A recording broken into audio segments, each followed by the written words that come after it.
Les 19 soldats portés disparus jeudi au Nigeria, 5 ont été retrouvés. Ils sont sains et saufs.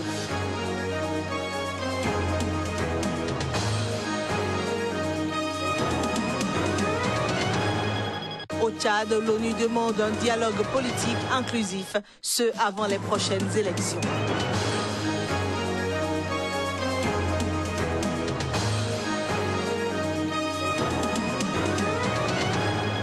En Libye, 41 corps de migrants ont été récupérés ce week-end. C'était sur une plage près de Tripoli.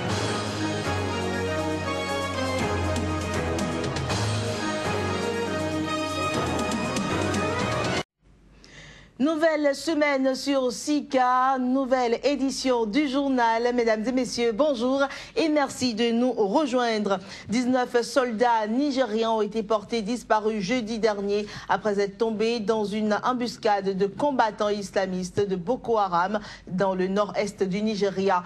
5 d'entre eux ont été retrouvés sains et saufs. Une opération de contre-insurrection menée depuis 2015 par les forces nigérianes a permis de repousser les insurgés dans des zones reculées près du lac Tchad, au carrefour du Cameroun, du Nigeria, du Niger et du Tchad, sans pour autant anéantir la rébellion qui continue d'y sévir. Puis allons à présent au Mali, quelques jours après l'attaque du camp militaire de Nampala, à plus de 510 km de Bamako au Mali. Des autorités et proches des victimes sont encore sous le choc. Les autorités, quant à elles, n'arrivent toujours pas à comprendre ce qui a pu justifier une telle attaque dans cette localité, jusqu'alors épargnée par les nombreuses attaques. 17 soldats tués et 35 blessés, et c'était le bilan de cette attaque. Le jour de l'attaque, j'étais à Djoura, dans la commune de Kariri, avec l'honorable député Abdraman Niang, dans le cadre de la réconciliation entre Peul et Bambara. Vous savez qu'il y a un problème aussi là-bas. Bon, à notre grande surprise, le mardi matin, vers 8 h, notre escorte, le capitaine Touré, nous a donné l'information que Nampala a été attaqué. Bon, moi j'étais surpris, puisque vu l'arsenal de guerre que j'ai vu à Nampala, je ne croyais pas vraiment qu'on va attaquer Nampala. Bon, après, j'ai demandé, il m'a dit, confirmé, il me dit, effectivement, c'est vrai. À 5 h, il y a des gens qui sont venus sur les positions de militaires tirés. Et jusqu'à 8 h 30 ou 9 h, ils entendaient les tirs. Comme tout le monde était dans les maisons. La population était dans les maisons, ils ne savaient pas. Mais il y a quelqu'un qui me disait, ils ont passé derrière sa fenêtre. C'était des gens quand même de teint blanc. Ils parlaient une langue aussi qu'elle ne comprenait pas. C'était une femme qui m'a dit ça. Nous restons sans voix. Mon fils n'avait même pas épousé de femme. Il n'a pas laissé d'enfant derrière lui. Vous savez, il n'y a pas pire douleur que cela. Mais Dieu a décidé que les choses se déroulent comme ça.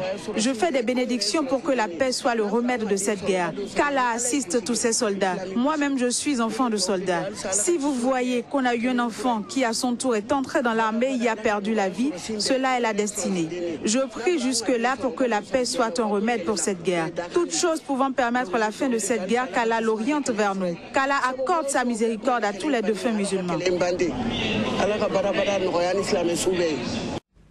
En Centrafrique, au moins 3 personnes ont été tuées et plusieurs autres blessées lors d'une attaque d'ex-rebelles, Seleka et Depel.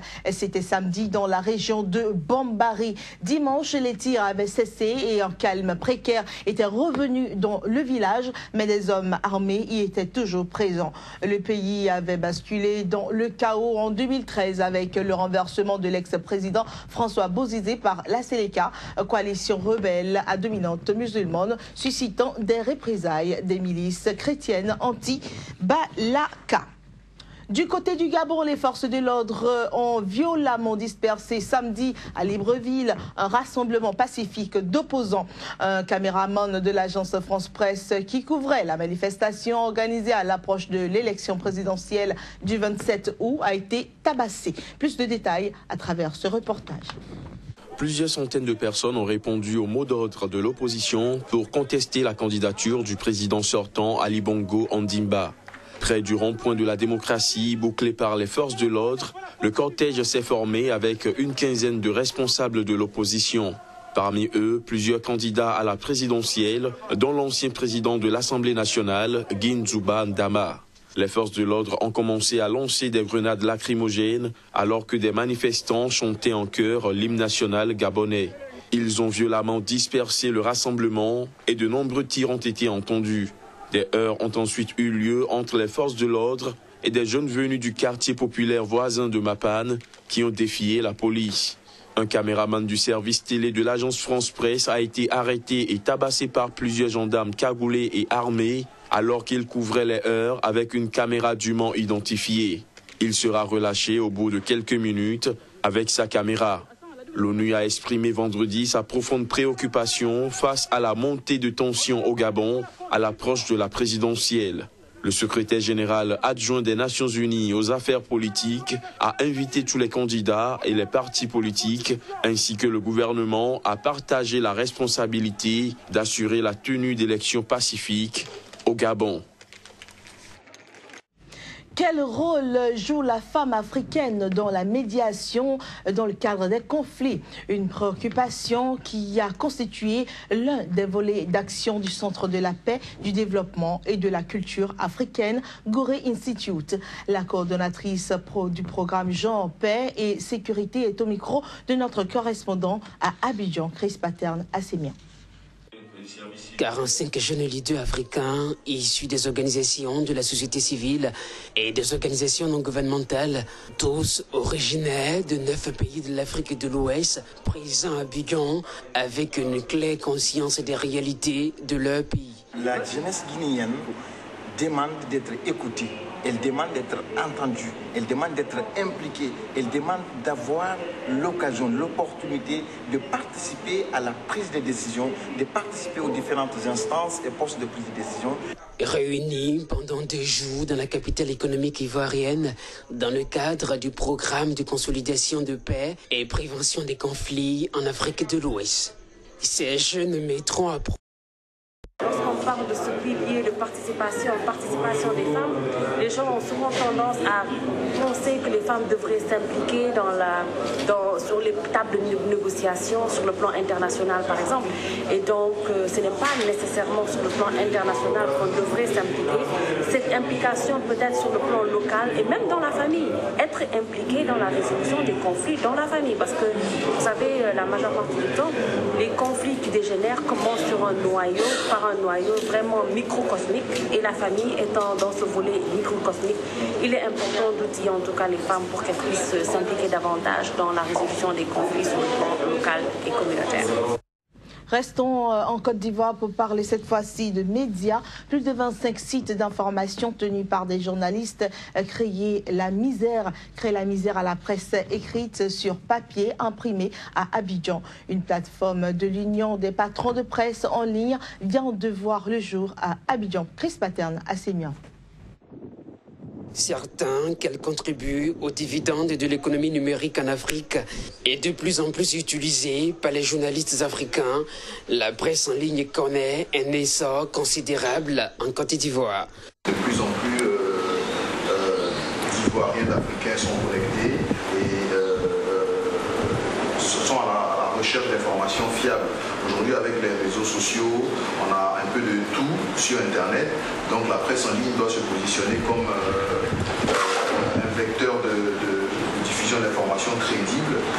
Et selon les professionnels de la communication, la presse écrite serait condamnée à Abidjan à plus ou moins brève échéance par l'irruption brutale et irréversible du numérique dans l'univers figé du papier journal. Nous revenons du congrès de la Fédération internationale des journalistes qui s'est tenu à Angers, en France, où l'une des principales recommandations est que sur tous les continents, dans tous les pays, il faut que les journalistes mettent l'accent sur le numérique, mettent l'accent sur la presse en ligne.